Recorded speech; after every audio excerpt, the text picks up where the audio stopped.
Salam sahabat KBS di mana saja berada yang sedang menyaksikan acara ini. Kita jumpa kembali dalam program mingguan Good News from KBS, sebuah acara saat teduh bersama edisi khusus bagi saudaraku yang sakit. Melalui acara ini kami rindu menyampaikan kabar baik bagi saudara yang sedang sakit melalui perenungan singkat firman Tuhan dan pujian rohani agar iman saudara diteguhkan dan saudara beroleh kekuatan dan semangat dalam menanggung penderitaan. Baik saudara, sebelum kita mendengarkan perenungan firman Tuhan, saya mengajak kita semua untuk berdoa. Kita berdoa. Tuhan Yesus, kami datang padamu di malam hari ini. Kami bersyukur untuk kesempatan bersekutu bersama saudara-saudara kami dimanapun mereka berada, terutama bagi mereka yang sedang sakit. Tuhan, kami akan mendengarkan firman Tuhan. Kami mohon kehadiran Tuhan dari awal, pertengahan, hingga berakhirnya acara ini, agar semua apa yang kami lakukan dapat memuliakan Tuhan dan menjadi berkat bagi kami. Tuhan, Engkau mengurapi kami semua yang melayani, dan Tuhan juga kiranya mengampuni segala dosa kami, Tuhan, agar pelayanan kami, persekutuan kami tidak terhalang oleh dosa-dosa kami. Terima kasih Tuhan untuk segala kebaikan Tuhan bagi kami. Di dalam nama Tuhan Yesus kami berdoa. Amin. Baik saudara, tema yang saya angkat bagi kita pada perenungan di malam hari ini adalah dalam sakit, ingat kebaikan Tuhan dan pujilah Dia. Dan teks yang mendasari tema kita malam ini saya ambil dari Mazmur 103 ayat 1-5. Pujilah Tuhan hai jiwaku, dari Daud. Pujilah Tuhan hai jiwaku, pujilah namanya yang kudus hai segenap batinku. Pujilah Tuhan hai jiwaku, dan janganlah lupakan segala kebaikannya. Dia yang mengampuni segala kesalahanmu, yang menyembuhkan segala penyakitmu. Dia yang menebus hidupmu dari lubang kubur, yang memahkotai engkau dengan kasih setia dan rahmat. Dia yang memuaskan hasratmu dengan kebaikan, sehingga masa mudamu menjadi baru seperti pada burung Raja Wali. Demikian firman Tuhan. Saudara, Mazmur 103 ini terutama ayatnya yang pertama sampai ayat yang kelima, termasuk salah satu teks Alkitab yang cukup familiar di kalangan orang Kristen, karena sering dibacakan, bahkan dihafalkan dan dilagukan pada saat ibadah berlangsung pada bagian pembacaan Mazmur dan puji-pujian dalam susunan liturgi di gereja. Menurut isinya, 5 ayat ini dapat dibagi dalam 2 bagian. Yang pertama, ayat 1 dan ayat 2 berisi ajakan Daud pada dirinya sendiri untuk memuji Tuhan. Daud mengajak jiwanya dan segenap batinnya untuk memuji Tuhan. Daud berbicara kepada dirinya sendiri. Daud mendorong dirinya untuk memuji Tuhan dengan mengingat kebaikan-kebaikan Tuhan dalam hidupnya. Dan bagian yang kedua, ayat 3 sampai ayat yang kelima berisi alasan Daud mengapa perlu mengajak dirinya sendiri untuk memuji Tuhan. Daud mengungkap alasan mengapa ia memuji Tuhan. Ia bahkan merinci apa saja kebaikan-kebaikan Tuhan yang sudah dialaminya, sehingga hal itu membuat atau menjadi alasan dia memuji Tuhan. Pada ayat yang ketiga, Daud berbicara tentang pengampunan dan kesembuhan. Dia yang mengampuni segala kesalahanmu, yang menyembuhkan segala penyakitmu. Ayat 4, kelepasan dari kubur, kasih setia dan rahmat-Nya.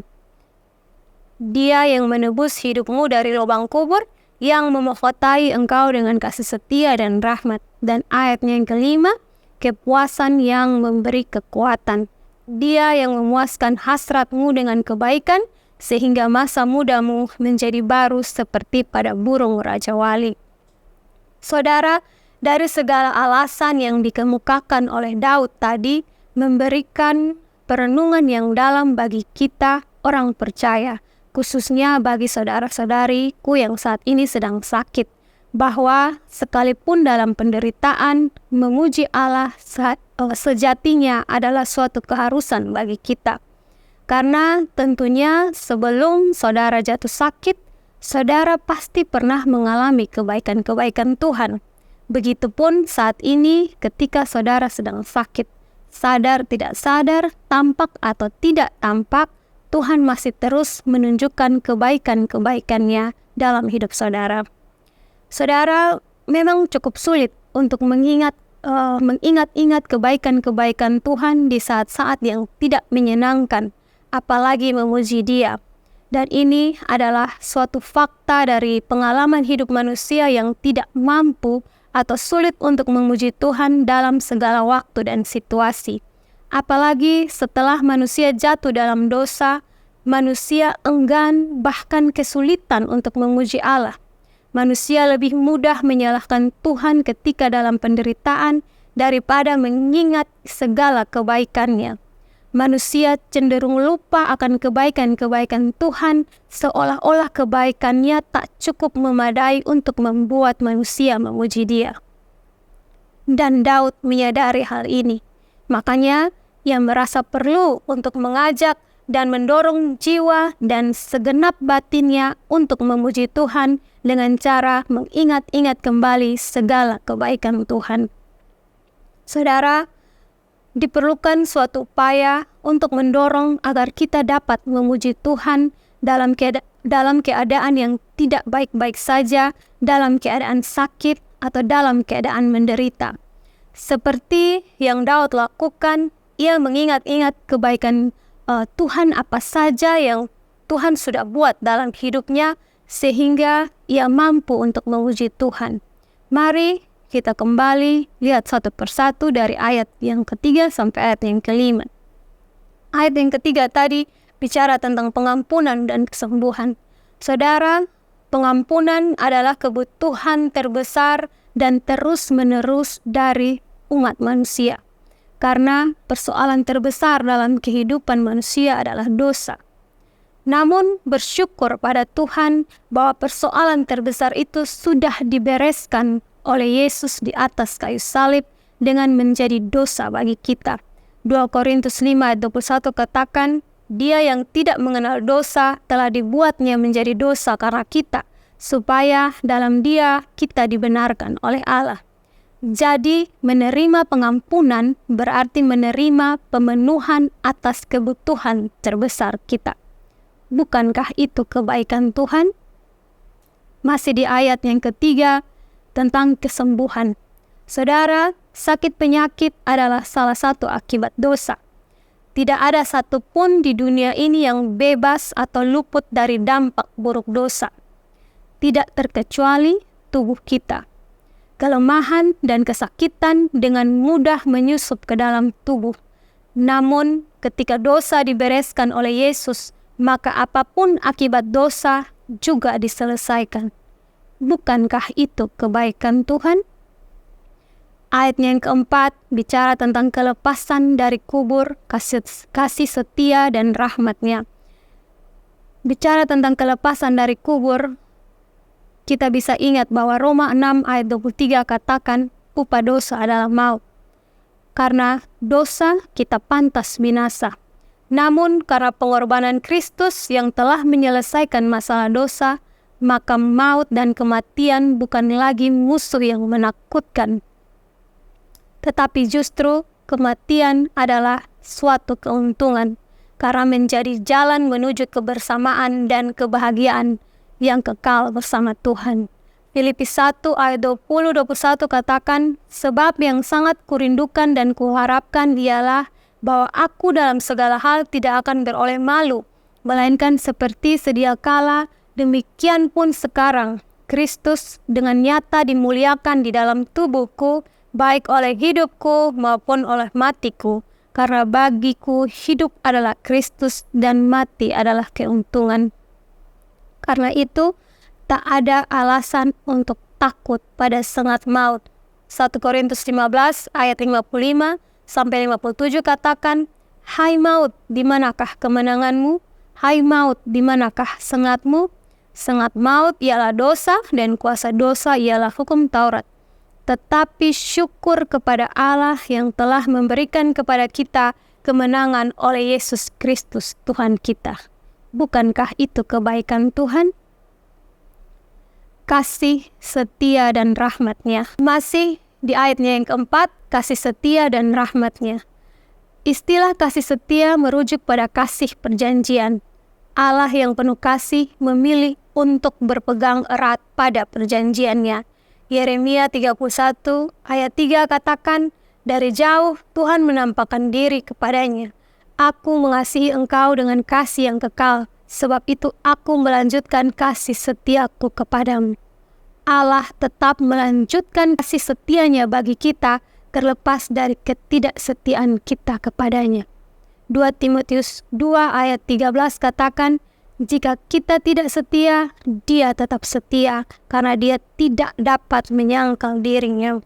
Bukankah kita semua adalah orang-orang yang tidak setia? Namun, walaupun demikian, Allah tetap mengasihi kita dengan kasih yang kekal. Sedangkan istilah rahmat lebih mengarah kepada belas kasihan Tuhan atas kehinaan, kepapaan, dan keberdosaan kita. Semuanya tidak menghalangi Dia untuk tetap mengasihi kita. Bukankah itu kebaikan Tuhan?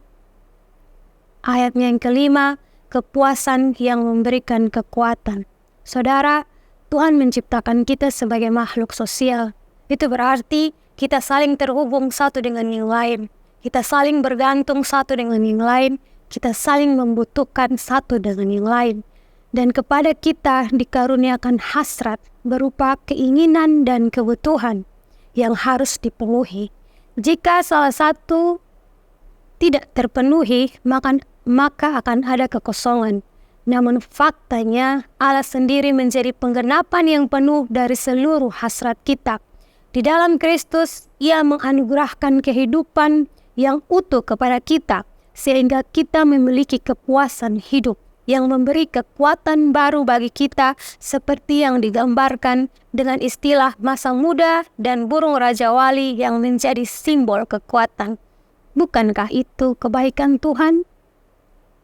Ketika saudara mendengar renungan ini, saudara juga bisa menambahkan sendiri kebaikan-kebaikan Tuhan yang lain yang saudara ingat, yang telah saudara terima sebelum dan sesudah saudara sakit. Saudara saat menderita karena sakit penyakit, coba perhatikan hal-hal baik apa yang ada di sekitar saudara. Saat saudara sakit, mungkin masih ada keluarga yang setia mendampingi dan mengurus selama saudara sakit. Masih ada dukungan doa dan kehadiran dari saudara-saudara seiman yang menguatkan. Ada pemberian atau kiriman-kiriman makanan dan obat-obatan dari sahabat atau keluarga yang jauh. Ada perhatian yang hangat dari sahabat dan teman-teman yang dekat. Ada jaminan dari asuransi kesehatan yang mengcover biaya perawatan dan obat saudara, sehingga saudara bisa fokus istirahat tanpa dibebani dengan biaya-biaya perawatan yang mahal atau kebaikan-kebaikan yang lainnya. Bukankah semuanya itu bukti akan kebaikan Allah selama saudara sakit? Perhatian dan ingatan akan kebaikan Allah seharusnya mendorong saudara untuk memuji Dia. Atau mungkin saat ini ada saudara yang menyaksikan acara ini yang berkata kebalikannya. Ketika saya sakit, tidak ada saudara, teman, sahabat yang datang menjenguk saya atau merawat saya atau mengurus saya selama saya sakit. Saya pun juga tidak punya asuransi kesehatan yang dapat mengcover biaya perawatan dan obat saya selama saya sakit. Dengan kata lain, saudara mau katakan bahwa saudara menghadapi dan mengurus sakit saudara sendirian, dan saudara katakan sepertinya tidak ada kebaikan Tuhan bagi saya ketika saya sakit. Saudara, izinkan saya dengan penuh kasih menyampaikan bahwa asal saudara orang percaya, mungkin saja dengan menyaksikan acara ini, sebenarnya Tuhan sedang berbuat baik pada saudara dengan memperdengarkan suaranya melalui firman-Nya, sehingga mendorong saudara untuk kembali mengingat kebaikan-kebaikan-Nya yang pernah saudara terima atau yang pernah dilakukannya dalam hidup saudara. Sehingga walau dalam keadaan yang berat sekalipun, saudara tetap mendapat satu alasan untuk dapat memuji Dia karena Dia adalah Tuhan yang baik. Mazmur 145 ayat 9 katakan, Tuhan itu baik kepada semua orang dan penuh rahmat terhadap segala yang dijadikannya. Nahum 1 ayat 7 katakan, Tuhan itu baik. Ia adalah tempat pengungsian pada waktu kesusahan. Ia mengenal orang-orang yang berlindung kepadanya. Karena itu, bagi saudaraku yang sakit, di mana saja berada, sejauh saudara dapat menyaksikan program ini, bagaimanapun keadaan saudara saat ini, kiranya kebenaran yang ditampilkan Daud dalam Mazmur ini dapat memberikan kekuatan yang dapat mengajak dan mendorong saudara untuk mau memuji Tuhan dengan mengingat kebaikan-kebaikan-Nya sekalipun saat ini saudara sedang sakit. Rasa sakit saudara tidak menjadi alasan untuk tidak memuji Tuhan. Dengan mengingat segala kebaikan-Nya, saudara pasti dimampukan untuk dapat memuji Dia. Alkitab mencatat beberapa peristiwa terkait dengan kuasa dari memuji Tuhan. Sebut saja peristiwa tembok Yeriko yang sedemikian tebal bisa runtuh karena bangsa Israel berjalan mengelilinginya dengan iman selama 7 hari, dan pada hari ke-7 mereka bersorak dengan nyaring bagi Tuhan, dan runtuhlah tembok itu. Yosua 6 ayat 15 dan 20. Dan juga peristiwa saat Paulus dan Silas di penjara Filipi. Di tengah malam, sebagai orang tawanan, mereka berdoa dan menyanyikan puji-pujian kepada Allah, sehingga terjadilah gempa bumi yang hebat, pintu-pintu penjara terbuka, dan ikatan yang membelenggu mereka terlepas. Kisah 16 ayat 25 dan 26. Kisah-kisah itu membuktikan ada kuasa dalam memuji Tuhan. Saudara, ajakan kepada diri sendiri untuk memuji Tuhan dengan mengingat-ingat kembali kebaikan Tuhan dalam hidup saudara seperti yang dilakukan oleh pemazmur. Sebenarnya adalah kabar baik bagi saudaraku yang sedang sakit. Karena kebenarannya adalah ada kuasa dalam memuji Tuhan. Dengan memuji Tuhan, kita sedang mengakui bahwa Allah itu baik dan kebaikan-Nya begitu sempurna, tak ada cacat dan celah. Mazmur 147 ayat 1 katakan, Haleluya, sungguh bermazmur bagi Allah kita itu baik, bahkan indah dan layaklah memuji-muji itu. Memuji itu layak, memuji Allah itu layak, karena Ia pencipta langit, bumi, laut, dan segala isinya, termasuk kita manusia. Bahkan bermazmur itu dipandang baik dan indah di matanya. Mazmur 150 ayat 6 katakan, biarlah segala yang bernafas memuji Tuhan. Haleluya. Walau saudara sakit, saudara masih bernafas bukan? Pujilah Tuhan. Mazmur 148 ayat 13 berkata, biarlah semuanya memuji-muji Tuhan, sebab hanya namanya saja yang tinggi luhur, keagungannya mengatasi bumi dan langit. Jika Tuhan yang namanya tinggi luhur dan keagungannya mengatasi langit dan bumi, sulitkah bagi Dia untuk menolong saudara yang saat ini sedang sakit? Pikirkan ini dan mulai ingat kebaikan-kebaikan Tuhan dalam hidup saudara dan pujilah Dia. Tuhan menolong saudara. Amin. Kita berdoa. Terima kasih Tuhan untuk firman-Mu yang sudah diperdengarkan bagi kami semua, terutama bagi saudara-saudariku yang sedang sakit. Biarlah kebenaran firman Tuhan ini dapat menolong mereka, mendorong mereka Tuhan, untuk dapat memuji Tuhan dengan mengingat-ingat segala kebaikan Tuhan, dan mereka dapat kembali bersyukur kepada Tuhan. Terima kasih Tuhan, kami percaya bahwa Tuhan punya cara dan waktu tersendiri untuk menolong setiap umat-Mu yang berseru-seru kepadamu di dalam penderitaan.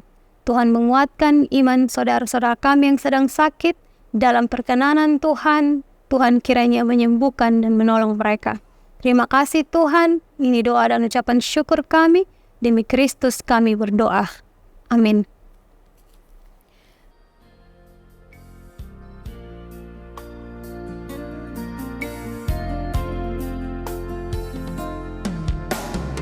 Ingat kasih-Nya,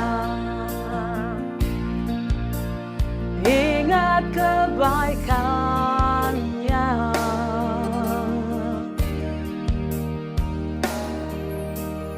dan anugerah-Nya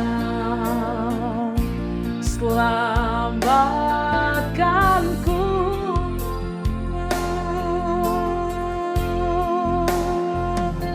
Sebab kasih-Nya setinggi langit, kasih setia Allah pada kita. Oh, besar kasih Allah pada kita.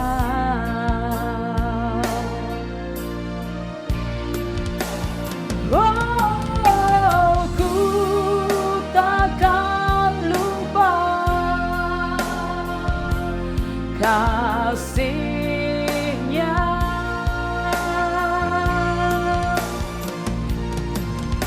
Ku takkan lupa anugerah-Nya. Dia penuhkan, Dia penuhkan,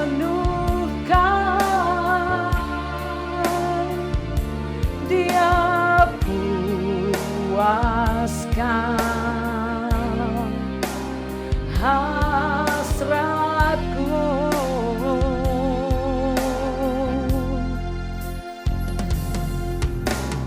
Besar kasih Allah pada kita.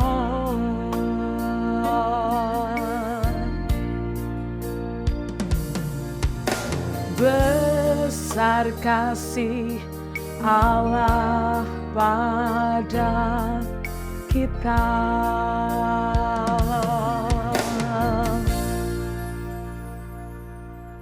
Baik saudara, kita sudah sampai di penghujung acara malam hari ini. Kiranya kabar baik yang sudah kami bagikan melalui perenungan singkat firman Tuhan dan pujian rohani dapat meneguhkan dan menguatkan iman saudaraku yang sedang sakit.